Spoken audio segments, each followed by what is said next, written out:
அனைத்துலக முத்தமிழ் முருகன் மாநாடு நம்ம திண்டுக்கல் பழனியில் நடக்குதுன்னு கேள்விப்பட்டுட்டு நாங்கள் போயிருந்தோம். பட் அங்கே போய் பார்த்தா என்னடா பண்ணி வச்சுருக்கீங்க அப்படி தான் எங்களுக்கு இருந்துச்சு. ஏன்னு பார்த்தீங்கன்னா ஆகஸ்ட் 25, 26 இந்த 2 நாள் தான் மாநாடுன்னு சொல்லி போட்டிருந்தாங்க. பட் அவங்க விளம்பரம் பண்ணதே வந்து பார்த்திங்கன்னா 25ஆம் தேதி தான். அந்த ஒரு நாளில் எவ்வளோ பேர் வந்திருக்க முடியும்னு எனக்கு தெரியலை. 5 லட்சம் பக்தர்கள் கலந்துக்குவாங்கன்னு சொல்லிட்டு இவங்க கொடுத்துருந்த இந்த எக்ஸிட் வழியை மட்டும் பாருங்கள். உள்ளே போயிட்டு நம்மளால் வெளியே வரவே முடியலை.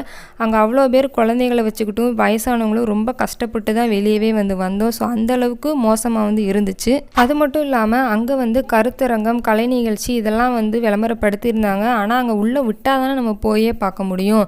பட் அங்கே உள்ளே விடவே இல்லை. இன்னொன்று வந்து பார்த்திங்கன்னா இந்த மாதிரி நீங்கள் போய் நின்றுட்டு மட்டும் தான் நம்மளால் பார்த்துட்டு வர முடியுமே தவிர்த்து நம்ம வந்து அங்கே உட்காந்து இந்த ஷோலாம் நம்ம பார்க்கவே முடியாது.